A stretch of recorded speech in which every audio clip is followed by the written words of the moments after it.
AITA for not wanting to forgive my parents who used to be amazing because of one mistake they made in the past. I'm 21 now, but this story starts a few years back. Growing up, I thought my parents were perfect. They were supportive, attentive, and I honestly felt like I had one of those picture-perfect families. My parents were there for me and my two siblings, attending every school event, helping with homework, and even joining in on silly traditions like family pizza night. They were always reliable, the kind of parents you could call on for anything. Except for one rule they kept firm: no phone calls after 10 p.m. From as far back as I can remember, every night at 10 p.m. sharp, both of their phones would go on, do not disturb. They said it was their time to unwind, to escape the demands of work and parenting for a few hours. They were clear with us about it too. If it's an emergency, they'd say, call again in the morning. If we get a call in the middle of the night, we won't be answering. Even though I was young, I respected their boundaries. They were so consistent and caring in every other way that this one boundary seemed reasonable. I just didn't realize how it would come back to hurt me. When I turned 18, I took a job as a server at a local restaurant. It wasn't glamorous, but I was excited to make my own money. The only downside was the late hours. Some shifts had me working until midnight or later. My parents were supportive of the job, but didn't offer any adjustments to their no-calls rule. I'd bring it up once or twice, saying, hey, what if something happens? What if I need you? They'd gently remind me that I was an adult now, and with their full-time jobs, they value their sleep. Again, I just let it slide. I thought, okay, maybe I won't need them at all. Until that one night. It was a Tuesday, a cold, rainy one in October. I was wrapping up a shift, exhausted but excited to finally be heading home. As I drove, the rain started coming down harder, turning the road slick. I don't remember exactly what happened next, but I know I hit a patch of water and lost control of my car. The next thing I remember was the world spinning around me, glass shattering, my head slamming into something hard. And then, darkness. I woke up in a daze, my whole body screaming in pain. My leg was twisted at an unnatural angle, and blood was trickling down my face. I was disoriented, panicked, and all I could think was I need my parents. With trembling hands, I grabbed my phone and dialed my mom. Straight to voicemail. My dad's number? Same thing.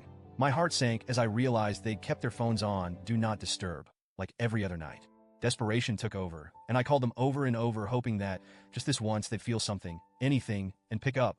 But they didn't. I felt this overwhelming sense of abandonment right then. Here I was alone in the middle of a terrifying night, needing the people who promised to always be there. I needed them, but they weren't coming. In a fog of pain and panic, I managed to call my grandparents. Thank God, they picked up. They came to the hospital as fast as they could, and they even tried to contact my parents. But, as expected, they couldn't reach them either. By the time my parents finally saw the calls, I was already out of surgery. They arrived at the hospital around 7 a.m., visibly shaken and devastated by what had happened. But, to me, it felt like they were too late. They hadn't been there when I needed them most. The aftermath of that night wasn't just physical. It changed me on a fundamental level. I didn't just suffer injuries. I was left with a permanent disability that affects me daily. I spent weeks in the hospital, and my grandparents were by my side every step of the way. My parents apologized, but I couldn't get over the feeling of betrayal. I knew they hadn't intended to abandon me, but the outcome felt the same. Even when I went home, my relationship with my parents was strained. I could barely look at them without feeling resentment. They tried to make amends by offering to drive me to physical therapy and doctor's appointments, but I refused their help. I leaned on my grandparents instead, who continued to be there for me. My parents didn't understand why I wouldn't let them help, but I couldn't bring myself to let them in again. They promised to change their behavior, and to their credit, they did. My siblings have told me that since that night, my parents keep their phones on at all hours, ready to answer any call, anytime. But for me, it's too little, too late.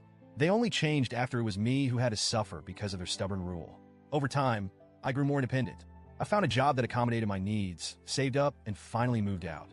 When I did, I went no contact with my parents. My grandparents tried to intervene, saying I was punishing them too harshly for something they couldn't have foreseen. They argued that my parents had learned from their mistake, that they felt genuine guilt, and that they'd do anything to make it up to me. But here's the thing, there's no undoing what happened.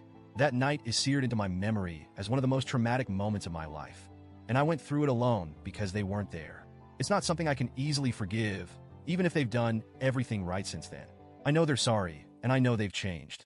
But part of me feels like I'm still the abandoned girl in that wrecked car, alone and terrified, while the two people I depended on were peacefully asleep. I know my decision to go no contact has hurt my grandparents, and I feel guilty about that. They've been my rock, and I hate disappointing them. But they don't understand what it's like to feel so utterly alone and abandoned by the people who are supposed to love you unconditionally. And as much as I appreciate their loyalty to my parents, I can't just forgive and forget when I'm the one living with the aftermath of that night. So, Reddit, AITA for refusing to forgive my parents for this one mistake?